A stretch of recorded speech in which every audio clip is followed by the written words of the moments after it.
Pues la verdad, ese mundo económico es muy distinto al de hoy, pero había unos retos muy importantes. De hecho, el espectador estaba sufriendo casi que una guerra económica. O sea, mucho se ha hablado de la guerra del narcotráfico, del lío con Pablo Escobar y lo demás, pero la verdad es que el espectador estaba enfrentado con el grupo económico más poderoso del país.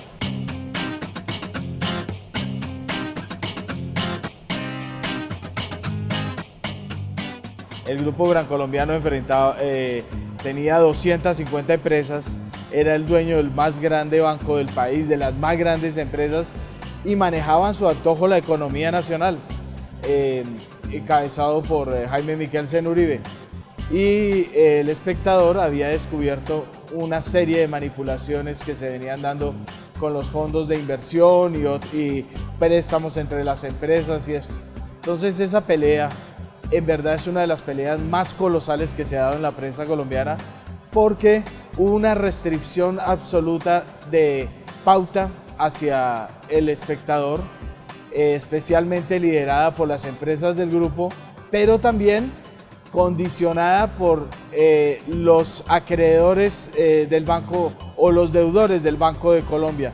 El Banco de Colombia ordenaba que quienes debieran y estuvieran colgados no podían pautar tampoco en el espectador. Entonces hubo una tenaza económica muy complicada y eso fue un enfrentamiento muy duro. Entonces, digamos que vivíamos en ese avatar, pero en medio de eso también se permitían unas cosas muy importantes.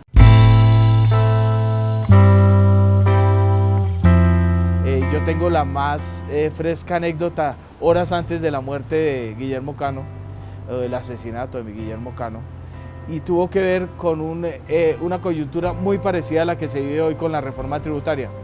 Todo 16 de diciembre se aprueba la reforma tributaria en Colombia.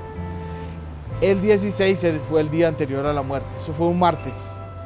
El martes hubo un incidente bastante llamativo en el Congreso con la reforma tributaria.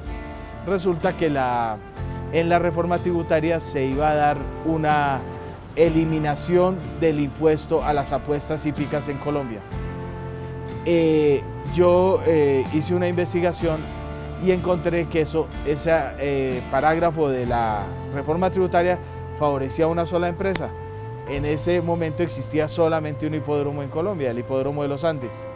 Y eso tenía una connotación muy grave porque había acabado de casarse una hija del presidente de Colombia, Virgilio Barco, Diana Barco, con el hijo del dueño del hipódromo de los Andes, Andrés Echavarría Olano. Entonces, ese hecho era muy grave.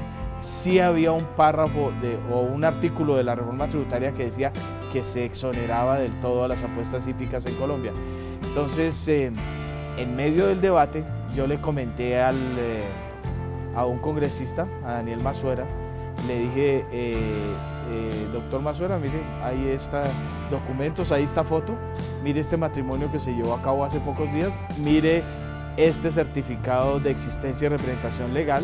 Si usted ve, el papá del muchacho que acaba de casarse con la hija del presidente es el dueño del hipódromo de los Andes, o sea, tiene nombre propio, tiene beneficiario propio. Y entonces él dijo, esto es gravísimo. Él era del Partido Conservador, que estaba en la oposición del Partido Liberal, que estaba en el gobierno, obviamente. Entonces él se paró en medio de la plenaria de esa noche, del 16 de diciembre, y dijo, señor ministro César Gaviria, que era el ministro de Hacienda, aquí hay un artículo que no le conviene al gobierno y no le conviene al país. Dígame, señor congresista, ¿cuál es? Y él le dice, el artículo tal, creo que era como el 16. Entonces le dice, lo ve y ahí mismo volteó a mirar y dijo, honorable congresista, el gobierno no tiene interés alguno. Si quiere, votamos desde este mismo momento que se elimine de la reforma tributaria. Nunca se dijo nombre, ni cuál era la connotación, ni qué pasaba. Se eliminó de la reforma tributaria. ¿Qué pasó? Al día siguiente, la nota del espectador decía aprobada la reforma tributaria, pero traía un recuadro que decía lo que no pasó en la reforma tributaria. Y se contaba y publiqué la foto del matrimonio y conté la historia. Y obviamente que eso tenía unas implicaciones. Pues el saludo primero de Guillermo Cano esa mañana, esa mañana del 17, que fue el día del asesinato, ya era el miércoles y había salido el periódico. Él llegaba muy temprano, yo también llegaba muy temprano, entonces el primer saludo: Héctor Mario, adivine quién me acaba de llamar. Le digo, cuénteme. El presidente Virgilio Barco. Y él me dice, ¿y qué le dijo? Entonces, medio riéndose, dijo que él no sabía lo que estaba pasando, que eso era anecdótico, pero que él no tenía ni idea de que eso estuviera incluido en la reforma tributaria. Le dije, pues habrá que creerle, pero mi connotación hacia Guillermo Cano va en lo siguiente, que el control era posterior, no anterior. Y eso es muy importante en el periodismo, eso es muy importante en el periodismo, porque uno en El Espectador no sentía la presión de que me vigilaban, de que yo voy a sacar, es que yo estaba sacando una noticia que implicaba al presidente, a la hija del presidente, a un empresario gigante, a un tema tributario que tenía unas implicaciones grandes, y el control posterior casi que fue una risa. Me acaba de llamar el presidente, pero no me acaba de llamar el presidente, sino eso era una cosa muy interesante. Aquí hubo una guerra económica muy complicada que más tarde le causó el colapso a las finanzas del Espectador, eso es así de claro. Jaime Miquelsen Uribe obviamente es un banquero que dominaba todo el devenir económico desde el gobierno, porque él además dominaba a través de ANIF. ANIF no es una institución que hoy maneje el banquero que hoy maneja Colombia, sino en ese momento él había creado, por ejemplo, la ANIF.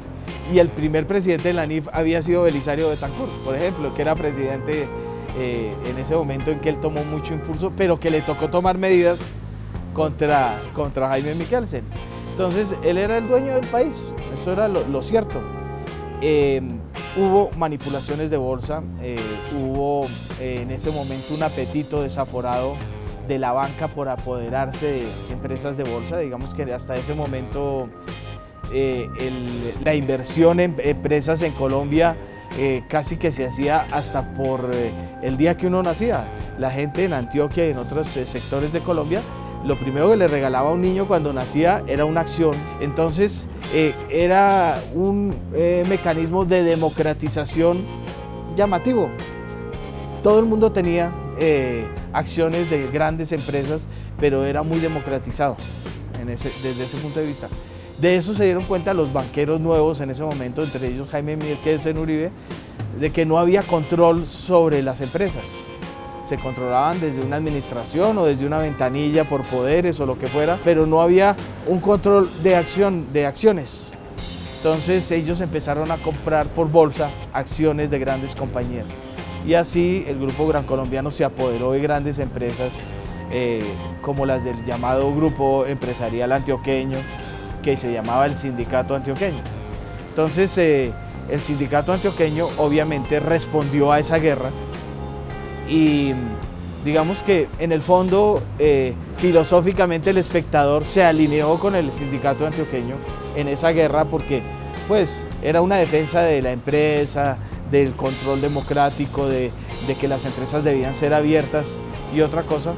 Y hubo esta guerra de poderes económicos y lo cierto es que empezamos a revelar miles de cosas sobre cómo se manipulaban los fondos de inversión, cómo se subían y bajaban los precios de las acciones en bolsa, los inflaban y cómo los bajaban para ellos mismos comprar cuando estuvieran abajo, barato, luego salían a revender o inflaban para caro y lo que fuera.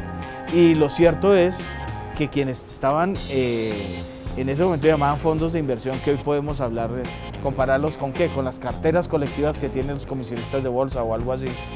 Y toda esa gente que invirtió ahí salió despelucada. Quiere decir que todos los amas de casa, los pensionados, toda la gente que en su hogar tenía estos fondos de inversión salieron tumbados y los que ganaron fueron los del Grupo Gran Colombiano. Entonces eso empezó a deteriorar obviamente el periódico. El Banco de Colombia controlaba el crédito en Colombia, entonces alguien que se colgaba con un crédito llegaba a la orden de que le arreglo su crédito, pero además usted no puede pautar en el espectador. Entonces hubo una tenaza económica sin precedentes. Esa no la ha vivido ningún medio de comunicación en Colombia de esa magnitud.